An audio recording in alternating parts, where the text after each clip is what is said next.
Hello friends, welcome back to my YouTube channel concept nursing classes. आज की class में RRB nursing superintendent exam special practice test number 159 solve करेंगे।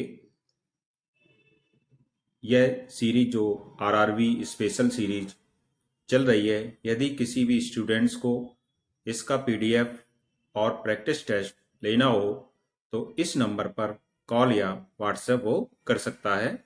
Number है 9450783554। इस प्रकार से आरआरबी स्पेशल सीरीज को आगे बढ़ाते हुए आज का पहला क्वेश्चन देखते हैं।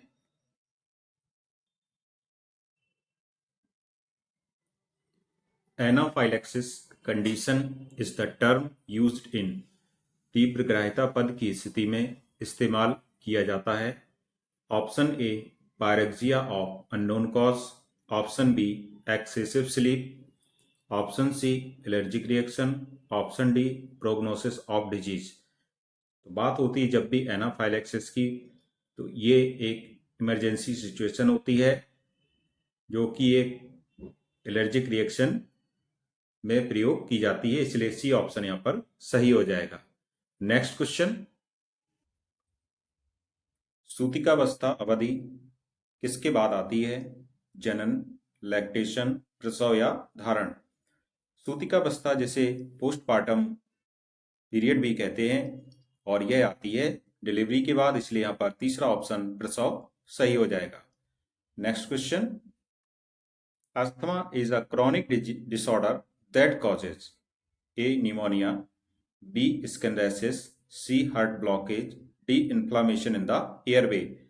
तो अस्थमा एक क्रॉनिक डिसऑर्डर है जिसकी कारण क्या प्रॉब्लम हो जाती है, तो ये प्रॉब्लम क्रिएट करता है एयरवे में और उसमें क्या हो जाती है, इन्फ्लामेशन आ जाती है जो भी एयरवे होता है, इसलिए डी ऑप्शन यहाँ पर सही है। नेक्स्ट क्वेश्चन की ओर चलेंगे। What would be the first aid required in A case of deep wound while playing. खेलते समय यदि एक गहरा घाव किसी बच्चे को लग जाए या किसी को भी लग जाता है तो पहला जो फर्स्ट एड होगा वो क्या होगा? Option A call the doctor, option B anaesthesia, option C stop bleeding, option D stage.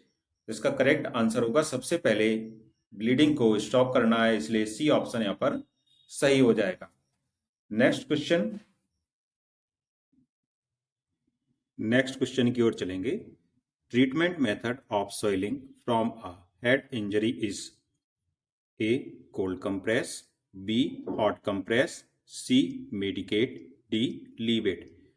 जब हेड इंजरी हो जाती है और उसमें जो स्वेलिंग आती है उसके जो ट्रीटमेंट के लिए प्रयोग किया जाता है ये होता है कोल्ड कंप्रेस या बर्फ की सिकाई, इसलिए पहला ऑप्शन यहाँ पर सही होगा।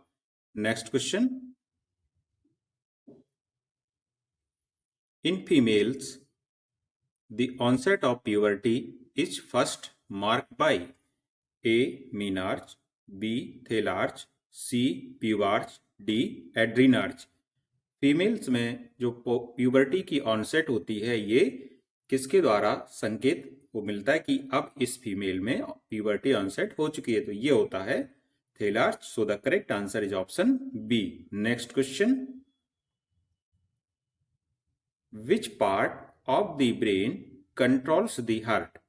A. Spinal cord, B. Medulla oblongata, C. Neuron, D. None of these। Brain का कौन सा ऐसा पार्ट होता है जो कि हार्ट को कंट्रोल करता है, तो ये है मेडुला ओब्लांगेटा। नेक्स्ट क्वेश्चन की ओर चलेंगे। In the menstrual cycle lowering of which hormone causes menstruation. मासिक धर्म चक्र में किस हार्मोन की कमी मासिक धर्म का कारण बनती है? A progesterone, B thyroxine, C estrogen, D follicle stimulating hormone. यहाँ पर ये जो प्रोजेस्टेरॉन होता है ये इसकी कमी किसका कारण बनती है? मेंस्ट्रुएशन का कारण बनती है, इसलिए ए ऑप्शन यहाँ पर सही होगा। Next question, which test is used to diagnose diphtheria? Diphtheria का निदान करने के लिए टेस्ट है A Schick test, B Coombs test, C Mantoux test, D non stress test. Diphtheria का डायग्नोस करने के लिए टेस्ट यूज करते हैं, ये होता है sick test. Next question, immunization क्या है? Option A primary prevention, option B secondary prevention, option C tertiary prevention, option D disability prevention. Correct answer होगा इम्यूनाइजेशन प्राइमरी प्रिवेंशन होता है। Next question, what causes dengue infection? A arbovirus, B RNA virus, C dengue virus, D paramyxo virus. Dengue infection का कारण होता है dengue virus, इसलिए C option यहां पर सही होगा। नेक्स्ट क्वेश्चन की ओर चलेंगे। Vitamin C is also known as A tocopherol, B pantothenic acid, C vanillic acid, D ascorbic acid. Vitamin C का दूसरा नाम क्या है? ये है एस्कॉर्बिक एसिड, इसलिए डी ऑप्शन यहां पर सही होता है। Tuberculosis is caused by, tuberculosis का कारण है A salmonella, B streptococcus, C staphylococcus, D mycobacterium. Correct answer होगा माइकोबैक्टीरियम ट्यूबरक्यूलोसिस, ये ट्यूबरक्यूलोसिस का कारण होता है, इसलिए डी ऑप्शन यहां पर सही हो जाएगा।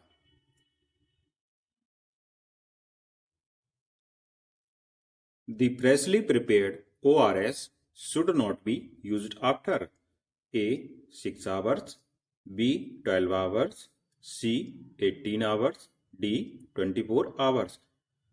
एक बार ORS का जब घोल बना लिया जाए तो उसको कितने घंटे बाद प्रयोग नहीं करना चाहिए, ऐसा क्वेश्चन दिया गया है। तो इसका जो करेक्ट आंसर होगा, इसको 24 घंटे के बाद प्रयोग नहीं करते हैं, इसलिए डी ऑप्शन यहां पर सही हो जाएगा। अगला प्रश्न देखेंगे, विच of the following disease is caused by bacteria? इनमें से कौन सी बीमारी बैक्टीरिया के कारण होती है? A hepatitis A, B typhoid, C measles, D polio. Bacteria के कारण होने वाली बीमारी है, ये होती है कौन सी? ये होती है टाइफाइड, जो कि सैल्मोनेला टाइफी नामक बैक्टीरिया से होती है। नेक्स्ट क्वेश्चन की ओर चलेंगे। Which of the following is a waterborne disease? A cholera, B malaria, C tuberculosis, D influenza. इनमें से कौन सी बीमारी है जो कि जल से पैदा होती है, जल जनित बीमारी कहा जाता है? इंग्लिश में इसको वाटरबॉर्न डिजीज बोलते हैं। इसका करेक्ट आंसर होगा ऑप्शन ए कॉलरा। यह एक क्या है? वाटरबॉर्न डिजीज है। सो the correct answer is option A. Next question की ओर चलते हैं। सामान्य प्रसवोत्तर काल आमतौर पर रहता है,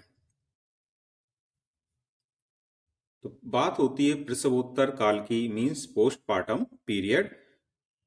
ए 4 सप्ताह, बी 2 सप्ताह, सी 8 सप्ताह, डी 6 सप्ताह। तो पोस्टपार्टम पीरियड होता है, ये नॉर्मली 6 सप्ताह का होता है। Next question, what is the immediate first aid treatment for a dog bite? Dog bite के लिए जो पहला ट्रीटमेंट है इमीडिएट रूप से, वो क्या है? ए कवर विद ड्रेसिंग, जो भी जिस जगह पर डॉग ने काटा हो, कुत्ते ने काटा हो, उसको ड्रेसिंग करना है। बी अप्लाई एंटीसेप्टिक सॉल्यूशन, वहां पर एंटीसेप्टिक सॉल्यूशन लगाना है। सी सुचर दी बिग वुंड, यदि बड़ा घाव हो गया है तो वहां पर टांके लगाने हैं। D wash with soap and water for 15 minutes, और 15 मिनट तक साबुन और पानी से घाव को धोना है। तो जब भी डॉग बाइट की कंडीशन हो, तो इसमें जो भी घाव बना है या जहां भी कुत्ते ने काटा हो, वहां पर क्या करते हैं? 15 मिनट तक के लिए वॉश करते हैं सोप एंड वाटर से, इसलिए डी ऑप्शन यहां पर सही होता है। Next question, DPT vaccine is administered by which method? A. Oral, B. Intramuscular, C. Intradermal, D. Subcutaneous. DPT vaccine इसको किस मेथड के द्वारा एडमिनिस्टर किया जाता है? ऑप्शन आपके सामने दिए गए हैं, तो इसका करेक्ट आंसर होगा इंट्रामस्कुलर, इसलिए बी ऑप्शन यहां पर सही हो जाएगा।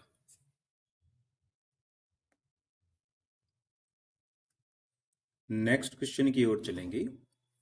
अ newborn failure to pass meconium within the first 24 hour after birth may indicate which of the following?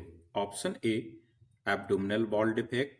Option B, celiac disease. Option C, intussusception. Option D, Hirschsprung's disease. Correct answer होगा इसका option D, हर्शस्प्रंग्स disease. जब एक बच्चा जो newborn है वो 24 घंटे के बाद क्या करे? फेल्योर टू पास मेकोनियम को पास करने में फेल्योर हो, तो इसका जो प्रॉब्लम होगी ये हर्शस्प्रंग डिजीज होगी। नेक्स्ट क्वेश्चन की ओर चलते हैं।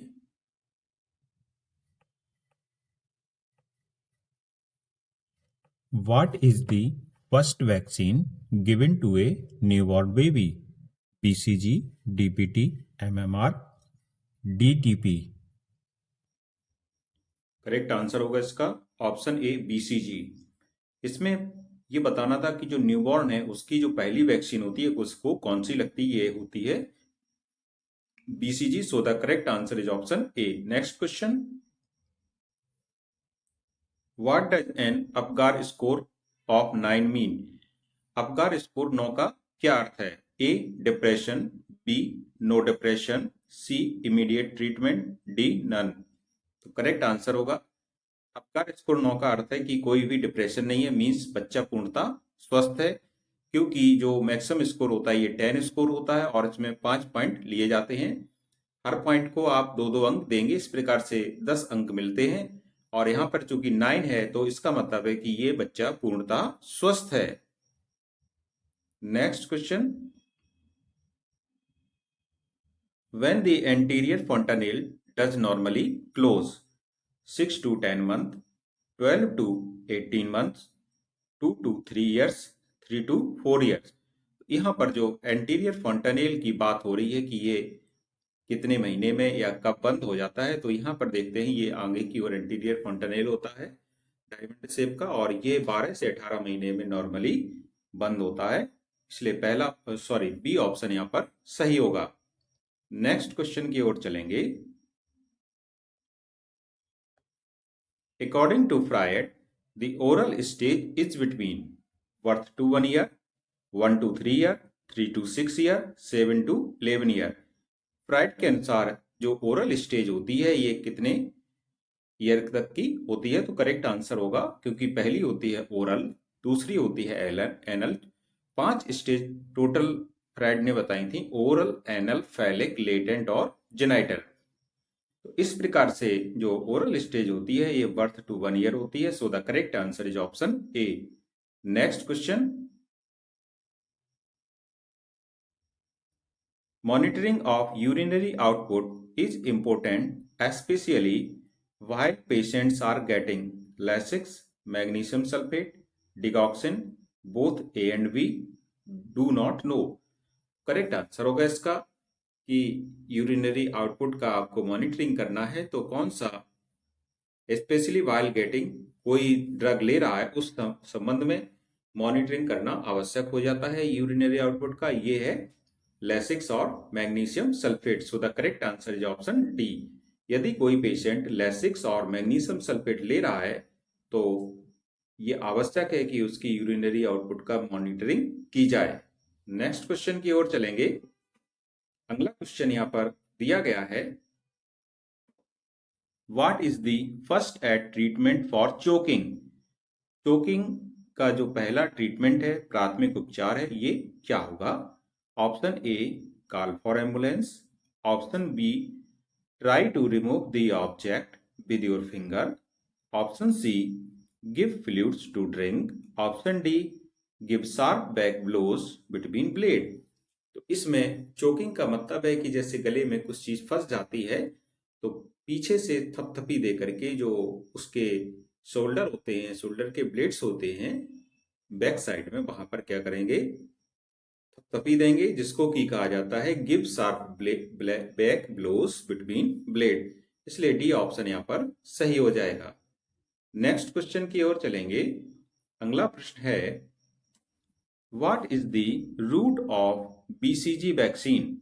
Intradermal, intramuscular, subcutaneous, intravenous. BCG vaccine का रूट क्या होता है? करेक्ट आंसर होगा, बीसीजी वैक्सीन को इंट्राडर्मली देते हैं, इसलिए पहला ए ऑप्शन यहां पर सही हो जाएगा। Next question, the full form of CVA. A cardiovascular attack, B cardiovascular accident, C cerebrovascular accident, D cerebrovascular attack. Correct answer होगा option C cerebrovascular accident. Next question, Hodgkin's lymphoma is option A cancer of lymphatic system, B bacterial infection, C HIV infection, D fungal infection. Correct answer is option A, जो cancer है lymphatic system का, इसको Hawkins lymphoma बोला जाता है। Next question, most common cause of lung cancer. A cigarette smoking, B inhaled toxic agent, C consumption of alcohol, D both B and C. Correct answer होगा इसका, जो most common cause है lung cancer का, ये क्या होता है? Correct answer होगा option A cigarette smoking. Next question, responsible gene for breast cancer. A BRCA1, B BRCA2, C both A and B, D none of these. जो gene होता है ब्रेस्ट कैंसर का रिस्पॉन्सिबल, ये कौन सा होता है? करेक्ट आंसर होगा option C both A and B, BRCA1 और BRCA2, ये दोनों रिस्पॉन्सिबल जीन होते हैं किसके लिए? ब्रेस्ट कैंसर के लिए, इसलिए यहां पर तीसरा ऑप्शन सी सही होगा। Next question, the drug of choice for hypertension. A proton pump inhibitor, B ACE inhibitor, C CNS stimulant, D vasopressor. Hypertension की जो ड्रग ऑफ चॉइस है ये एस इनहिबिटर होती है, इसलिए बी ऑप्शन सही है। Next question, a patient with tricuspid valve disorder will have impaired flow. A superior vena cava and right atrium, B left atrium and left ventricle, C right atrium and right ventricle, D right ventricle and pulmonary artery। एक patient में tricuspid valve disorder है तो will have impaired flow, उसमें जो impaired flow होगा किनके बीच में होगा? करेक्ट आंसर होगा, इसमें इम्पेयर्ड फ्लो होगा राइट एट्रियम और राइट वेंट्रिकल में। इस प्रकार से हम देख सकते हैं कि ये राइट एट्रियम है, ये लेफ्ट एट्रियम है, राइट वेंट्रिकल और लेफ्ट वेंट्रिकल। तो जब भी इसमें ट्राइकस्पिड वाल्व डिसऑर्डर होगा तो इसमें जो इम्पेयर्ड फ्लो होगा ये होता है राइट एट्रियम और राइट वेंट्रिकल के बीच में, इसलिए यहां पर सी ऑप्शन सही है। Next question, commonest sign symptom of obstructive jaundice is A clay colored stool, B dark urine stool, C pyrexia with raised blood pressure, D elevated urinary urobilinogen।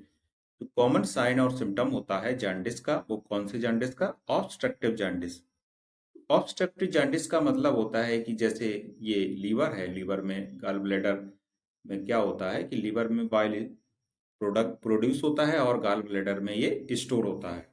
अब जब किसी भी कारण से ये जो बाइल डक्ट है या पैंक्रेटिक डक्ट है, यहाँ से जब बाइल स्मॉल इंटेस्टाइन में ड्रेन नहीं हो पाता है, जा नहीं पाता है, तो इसको हम इससे होता क्या है कि बाइल का जो सीरम बिलिरुबिन का जो लेवल है ब्लड में बढ़ जाता है। इसको ऑब्स्ट्रक्टिव जॉन्डिस बोला जाता है। ऑब्स्ट्रक्टिव जॉन्डिस के केस में जो कॉमन सिम्टम होंगे ये होती है क्ले कलर्ड स्टूल, इसलिए पहला ऑप्शन ए सही हो जाएगा। नेक्स्ट क्वेश्चन की ओर चलेंगे। Dementia is defined as loss of memory, loss of hearing, loss of appetite, loss of vision. Dementia का क्या अर्थ होता है? तो डिमेंशिया का मतलब होता है loss of memory. So the correct answer is option A. Next question. Endolymphatic hydrops is a option A inner ear disease, B middle ear disease, C outer ear disease, D disease of lymph nodes. Endolymphatic hydrops किसकी बीमारी होती है? Correct answer होगा option A inner ear, आंतरिक कर्ण की बीमारी, आंतरिक कान की बीमारी होती है, इसलिए पहला ऑप्शन यहां पर सही हो जाएगा endolymphatic hydrops. Next question. Dryness of conjunctiva occurs due to deficiency of. Conjunctiva की ड्राइनेस होती है किस विटामिन की कमी के कारण होती है? A vitamin A, B vitamin C, C vitamin K, D option है विटामिन डी। तो करेक्ट आंसर होगा जो विटामिन ए होती है आंखों से संबंधित होती है, इसलिए यही कारण इसकी कमी से क्या हो जाएगा? आंखों में सूखापन हो जाता है, dryness of conjunctiva. Next question. Oliguria is a condition where urine output is less than 400 ml per day, 600 ml per day, 100 ml per day, 30 ml per day। ओलीग्यूरिया एक ऐसी स्थिति होती है जिसमें कि यूरिन आउटपुट 400 ml से कम हो या 500 ml से कम हो जाए तो इसको ओलीग्यूरिया बोलते हैं, इसलिए ए ऑप्शन सही है। Next question. Chorea is the major CNS manifestation of A. acute rheumatic fever, B. valvular heart disease, C. cardiomyopathy, D. eye problem। Chorea is the major CNS manifestation, chorea किसका एक मेजर सीएनएस मैनिफेस्टेशन है, किसका है? तो ये correct answer होगा acute rheumatic fever. Next question. In myocardial infarction commonly used medicine is streptomycin, streptokinase, bronchodilators, digoxin. Myocardial infarction में जो कॉमनली यूज्ड मेडिसिन होती है ये होती है स्ट्रेप्टोकाइनेज, क्योंकि यहाँ पर जब मायोकार्डियल इन्फार्क्शन का जो मेन कारण होता है ये होता है ब्लड क्लॉट, हृदय में होने वाला, हार्ट में होने वाली क्लॉटिंग। कोरोनरी आर्टरी में जब ब्लड क्लॉट हो जाता है तो उससे हार्ट अटैक आ जाता है, जिसको नॉर्मली मेडिकल भाषा में मायोकार्डियल इन्फार्क्शन बोला जाता है। क्लॉटिंग को घोलने के लिए स्ट्रेप्टोकाइनेज इंजेक्शन का प्रयोग करते हैं, इसलिए बी ऑप्शन यहाँ पर सही है।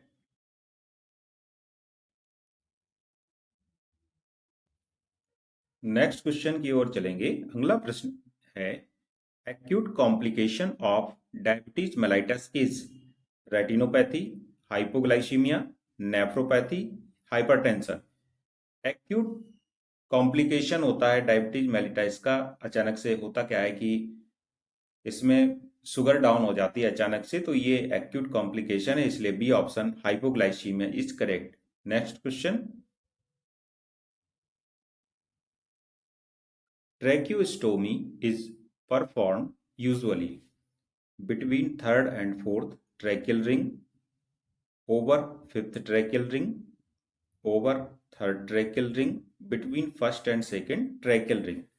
Correct answer is option A between third and fourth tracheal ring tracheostomy perform की जाती है। नेक्स्ट क्वेश्चन की ओर चलते हैं। अगला प्रश्न है positive Kernig sign is seen in encephalitis, meningitis, pharyngitis, myelitis. Positive Kernig sign किसमें देखा जाता है? तो करेक्ट आंसर होगा ऑप्शन बी मेनिंजाइटिस में पॉजिटिव कर्निक साइन देखा जाता है। Next question. Commonest cause of stomach ulcer is Helicobacter pylori infection, starvation, intake of junk food, insomnia. Stomach ulcer का जो कॉमन काज होता है ये होता है Helicobacter pylori infection. So the correct answer is option A. Next question,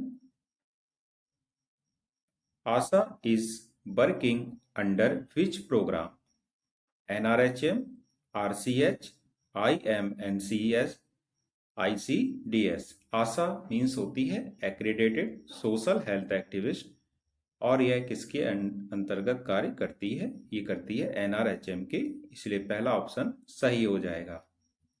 next question, Pap smear is a common diagnostic approach in cancer of ovary, cancer of cervix, cancer of fallopian tube, cancer of breast. Pap smear एक diagnostic approach है, किसमें है? ये होती है cancer of cervix. So the correct answer is option B.